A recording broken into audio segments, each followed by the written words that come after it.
Ay, Yooyyaa harka fuunee hordoftoonni gurreetu biyya jalatti argamtan akkam jirtu nagaa keessaniinis nagaa godha. Egaa guyyaa kaleessaa sapiraayisii tokko eeggachaan ture. Sapiraayisiin sunis kunoo nuuf dhufee jira jechuudha. Sapiraayisii sanas barree jirra.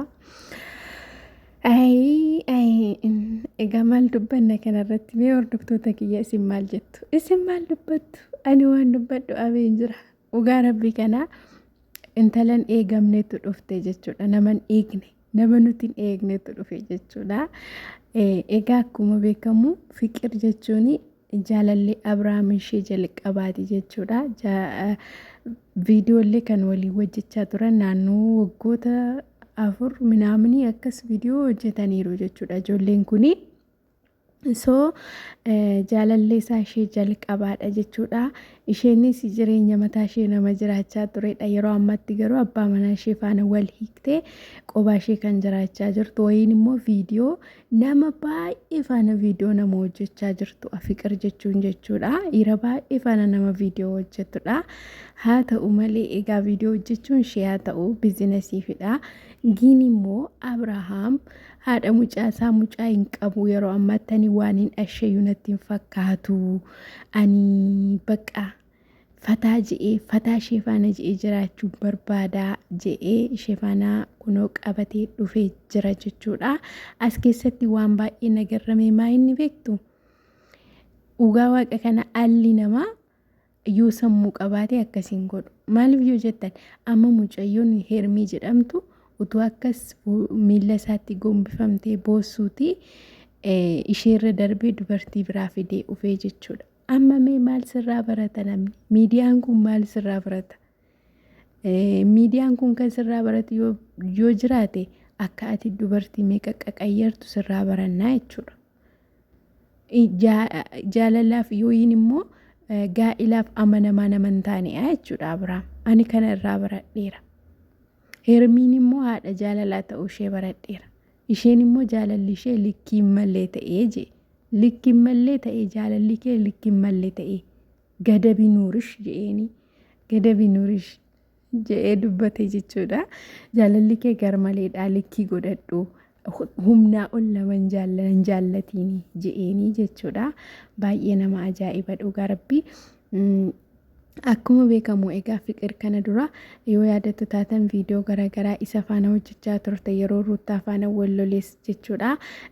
Amma garuu inni Ruuttiyyee fi Hermii waamee inni gaafa akkas dhuftu Ruuttiyyeen ija ittiin isheen fiqir ilaalte dhugaa rabbii viidiyoo kutamee kan bahe ajab. Hojii isheetu eeboo qabaate waraana jechuudha Ruuttiyyeen. Dhugaa rabbii immoo baay'ee na ajaa'ibsiisti. Anaan maaliif beektu? Ani shamarran kamiyyuu miidhamuu hin jaalladhu jechuudha. Ruuttaan jalqabumaa uftee akka uftee tidaarii ishee dhaabbatteen kan irratti ufe shamarranidha. Isinii galee shamarranii kan irratti ufe gaa'ela ishee jeeqaa ture jechuudha. Uftee ulfooftee eegga wal fuudhaniiyyuu ulfooftee sana booddee boqonnaan argan. Ulfataateetu jirtu deessee utuu jirtu boqonnaan argan. Baay'ee seenaan ishee kan nama ajaa'ibsiisu Ruuttaadha dhugaa rabbii. Anaan mucayyoo sana na ajaa'ibsiisti jechuudha. Maaliif dubartiin tokko yooma ulfoofteeyyuu hormooniin ishee waan jijjiiramuu fi abbaa manaa ishee wajjiniin haalli nageenyaa ishee gad aanaa ta'uu danda'a. Abiraam sana ishee hubanne jechuudha. Seenaan ishee baay'ee nama ajaa'ibsiisa jechuudha. Kana keessa taateetu jirtu akkanii isheen irratti dhuftee akkas Hermeelaan dhuftee gidduu isaanii galtee kana hundumaa goote jechuudha. Dhugaa rabbii deessee kaatee boqonnaan arganne hamma yoona kanatti jechuudha. Amma immoo mucaa koof jettee dhiifama jettee gadi miila isaatti gadi kuftee Abiraamiin illee dhiifama gaafattee Abirahaam haati mucaasaa gaafa miila isaa jalatti kuftee dhiifama isa gaafattu kana hundumaa hin fudhanne jechuudha. Kana hundumaa hin fudhanne. Kan hundumaa irra tarkaanfatee maal gochuu filate dubartii biraaf fiduu dhugaa rabbii kana fiqiriin fidatee dhufee jechuudha. Argitanii? Yeroo tokko gaa'ila keessatti kabajni jiraate gaarii ture. Ijoollee kanarraati utuu wanti isaan go'anii barumsa qabasii barumsa siin qabu. Maaliif yoo jettani ila karaa ruutaa barumsi jira. Tidaarisheef jecha gad of deebistee hamma kana waagaa kaffalaa turte. Inni kun immoo yoo ilaallu akka nama tidaarii qabuun ta'u. Ani koo waan ashinatti hin fakkaatu takka taa'ee yeroon ilaalu jee. Kana jechuun ala ofii hamma gananitti nama geessisaa jechuudha birrii.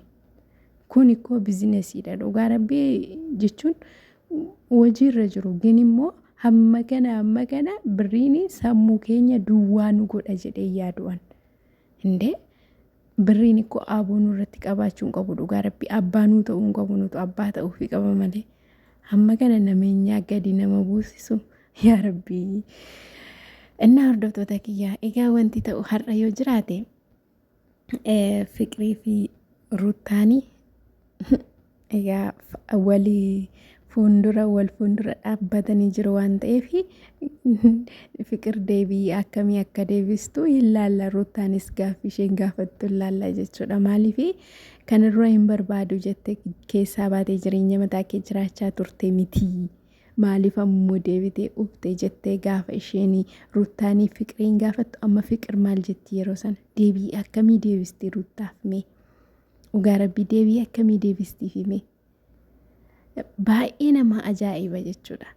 Even astaayitii isheen ilaaltee akka addaadha jechuudha. Ruutaanii viidiyoo umaarratti baay'ee garramamteetti. Hermiin durri Abrahaam yoo argitu saffe jettee fiigdee dhaqxee kan aammattu kaleessa garuu oftee akkasuma bukkee abbatte malee hin cabbanne jechuudha. Harkaanuu nagaa hin gaafanne jechuudha. Shamarran tokko kutatte jennaan ikkoo kutatte bakka. Garagaltee duuban deebitu. Hin kutanne taanaan immoo hin kutanne. Achii gaafa ka'an shamarran kun lamaanii lapheen isaanii yoo cite dhugaa rabbii lapheen isaanii jaalala kanaaf yoo cite Abrahaam duwwaattaaf. Bargit Fiqir wajjiniin walitti hin deebi'an. Maaliif yoo jettan maatiin isaanii lamaan akka isaan wal fuudhanii waan hin barbaannee fi Fiqirii fi Abrahaam wal fuudhuu hin danda'an. Kana durayyuu maatii didee waan ta'eef jechuudha. Kanaaf ammaa fi akka diraamaatti hojjechuu danda'u. Gin umarratti diraamaa umarratti maalee beektu Ruutaa fi Abrahaam araaramuu danda'u.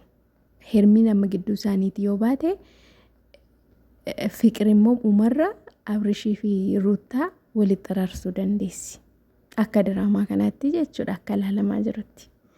Innaa hordoftoota kiyya waanuma fi ibsa biraayisiin har'aa kunii akkas fakkaataa.